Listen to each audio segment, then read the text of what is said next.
Have you ever played a conquest game? Yes, they are exciting and with lots of strategies. Each player is a nation that must win over the others. Exactly. In fact, both the board and video games versions of conquest games are a huge hit.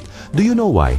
Because though they seem like pure fun, they are a quite successful reflection of human history. In these games, each player represents a nation. They start with a small territory and gradually gain strength, accumulating resources, forming alliances, and yes, even betraying others. You have to conquer, overpower, and wipe out the others to be the last empire ruling. He who conquers the most wins. Right, and so it has been throughout the world's history. Egypt, Babylon, Persia, Greece, Rome. Each empire rose, conquered, fell, and gave way to the next. But here comes the interesting part. In conquest games, you never know who is going to win.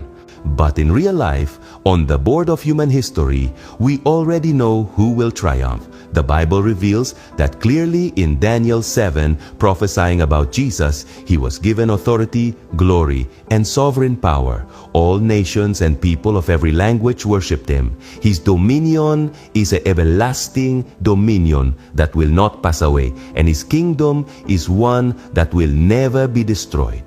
Do you notice? The winner is Christ. But yes, his kingdom is not of this world. It is not human or corruptible. In God's kingdom, there will be no wars or betrayals, but justice, peace, and love. And in the light of the Bible, that kingdom is near.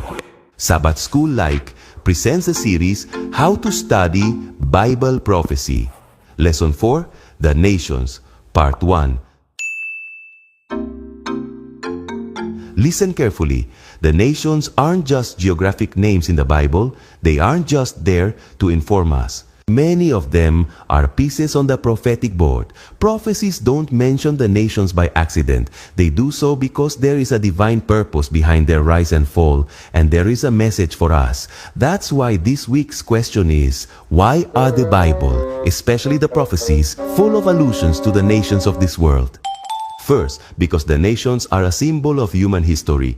What buildings are seen in conquest games? Castles, great walls, Gigantic towers and fortresses. Exactly. Nations have had these throughout history. But you know what? It was not so at first. God didn't build walls, towers, or castles. God built a garden with one family, one language, and one God. Then sin came, and with it came moral depravity.